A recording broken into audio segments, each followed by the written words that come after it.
Cześć, tu Magda z Wnętrza Zewnętrza. Dzisiaj pokażę Wam metamorfozę tej kuchni. Jesteśmy w kuchni Ładne Bebe, która zostanie poddana metamorfozie przy współpracy z marką IKEA. Sprawdźmy, co tu właściwie jest do poprawienia. Kuchnia jest biała, więc zgodnie z najnowszymi trendami, jednak jest też mocno niefunkcjonalna. Popatrzcie, nie ma żadnych szuflad. A jak się korzysta z szafek? Sprawdźmy. Włóżmy na przykład tą na środku i spróbujmy wyjąć coś, co jest na dolnej półce w głębi.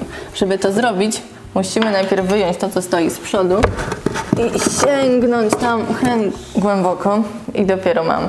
Gdyby tu były szuflady, wyjęcie każdej rzeczy nie stanowiłoby problemu. Brak szuflad to też brak szuflady na sztućce, dlatego muszą stać w pojemniku na wierzchu. Widzicie te ściany za mną? Są zupełnie puste, a przecież gdyby powiesić tutaj półki, można by wykorzystać tę przestrzeń do przechowywania rzeczy. Zlew jest bardzo duży, ma aż 2 komory i ociekacz. Myślę, że wystarczyłby mniejszy, a w tym miejscu przydałby się blat roboczy. Talerze, które niesiemy do zmywarki, musimy przenieść aż kilka kroków, a z nich cieknie woda i zachlapuje podłogę.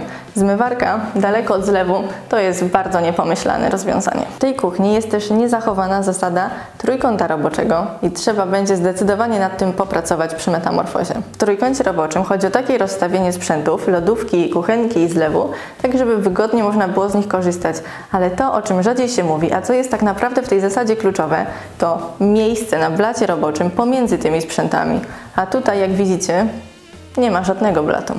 Pod zlewem mamy szafkę na śmieci. Jak wiecie, teraz temat segregacji odpadów jest dość na topie. Tutaj nie bardzo wygodne byłoby wstawienie większej liczby koszy, a korzystanie z tych, które są, też raczej do najwygodniejszych nie należy, tym bardziej, że szafka nie przylega do ściany. Jak wrzucimy coś zbyt mocno, no śmieć może nam wpaść za szafkę do tej szczeliny, a to nie jest zbyt fajne. To miejsce na pewno da się zorganizować o wiele wygodniej. Zajrzyjmy jeszcze tutaj. Zobaczcie, tu nawet nie ma półki, więc ta przestrzeń nie jest wykorzystana zbyt efektywnie. A tutaj mamy taką szafkę narożną i mimo, że jest płytsza, to i tak trzeba daleko sięgać, żeby wyjąć te rzeczy z głębi. Teraz jest dzień, więc z oświetleniem blatu roboczego nie ma problemu, ale zimą robi się ciemno już nawet o 15, a wtedy jedynym oświetleniem jest ta żarówka na górze. W kuchni jest trochę rur rozmieszczonych w różnych miejscach, które utrudniają łatwe dopasowanie szafek. Mamy też wnękę okienną, która zdecydowanie nie ułatwia, ale prawda jest taka, że w każdej kuchni mamy do czynienia z takimi wyzwaniami i systemy kuchni IKEA są do tego dostosowane. To jak? Chcecie zobaczyć efekt po? Ja zdecydowanie. Przenieśmy się w czasie o kilka dni. I jesteśmy już w nowej kuchni po metamorfozie. Szafki i płytki są białe, tak jak przed metamorfozą, ale tym razem pojawił się też kolor w postaci niebieskich rur, niebieskiego kaloryfera czy niebieskiej boazerii. Dzięki temu jest bardziej przytulnie, a kolor łatwo wymienić w przyszłości, gdybyśmy chcieli jednak wprowadzić inną atmosferę do tego wnętrza. Pod oknem zamiast niewygodnych szafek mamy teraz dużo szuflad. Dzięki temu możemy bez trudu wyciągnąć rzeczy, nawet te, które są najgłębiej. W tej szufladzie znajdują się talerze na takich specjalnych stojakach, które sprawiają, że nawet jak bardzo energicznie tę szufladę będziemy otwierać i zamykać, to nic nam się w środku nie poprzewraca. W szufladzie na sztućce również jest specjalny organizer, który sprawia, że każda rzecz ma swoje miejsce. Również noże. Dzięki temu wyjmując je nie skaleczymy się, bo ostrza noży są specjalnie zabezpieczone. A tutaj mamy szafkę, ale nawet w tej szafce półki są tak naprawdę szufladami. Nie ma problemu, żeby wyjąć rzeczy, które są najgłębiej. Możemy sięgnąć dokładnie po to, czego akurat potrzebujemy. A w tej głębokiej szufladzie ukryła się druga, ukryta szuflada, w której możemy trzymać rzeczy, z których trochę rzadziej korzystamy, na przykład narzędzia. I zwróćcie uwagę, że narzędzia leżą na takiej macie antypoślizgowej, dzięki której nie przesuwają się aż tak strasznie i nie robi się niepotrzebny bałagan, nawet gdy dość gwałtownie tą szufladą bujamy. Również kosze nie stoją już w szafce pod zlewem, tylko w szufladzie. I to w dodatku takiej, którą możemy otworzyć nogą, co jest wygodne, bo nie musimy się schylać i możemy skorzystać z niej również wtedy, kiedy mamy brudne albo mokre ręce. A przestrzeń nad koszami też jest tym razem wykorzystana dzięki drugiej szufladzie, w której możemy wygodnie przechowywać jakieś rzeczy do sprzątania, które warto, żeby były w pobliżu, przy zlewie, ale niekoniecznie razem ze śmieciami.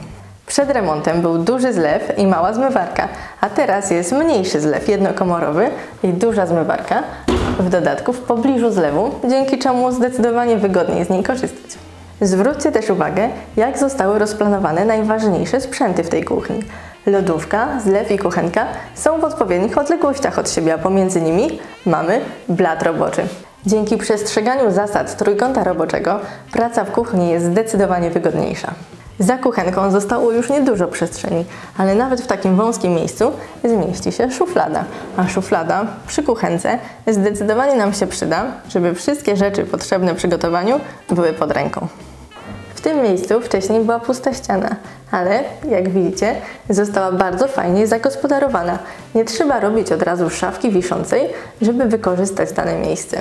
Można powiesić takie szyny, na których będą kubeczki, pojemniczki, haczyki, półeczki, wszystko to, czego akurat w danym miejscu potrzebujecie. Stary stół został wymieniony na nowy, który jest rozkładany. Dlatego jeżeli przyjdą gości i potrzebujemy więcej miejsca, możemy go powiększyć i to z dwóch stron. A kojarzycie te krzesła? My mamy takie same. To krzesła z tworzywa, które jest mieszanką drewna i plastiku z recyklingu. Uwielbiam kolorowe kaloryfery. To kuchnia w kamienicy, więc jej kształt nie jest taki oczywisty. Są rury, jest wnęka pod oknem, a mimo to udało się tak dobrać całą zabudowę i tak ją dostosować, żeby nie było żadnych szpar, wnęk, luk, ani niczego w tym rodzaju. Pojedyncza żarówka na środku sufitu, która była w starej kuchni, jest już tylko wspomnieniem. Zobaczcie, jak dobrze teraz jest doświetlona przestrzeń. Robi wrażenie, prawda? Kinkiety są regulowane, więc możemy je dostosować do miejsca, w którym akurat pracujemy.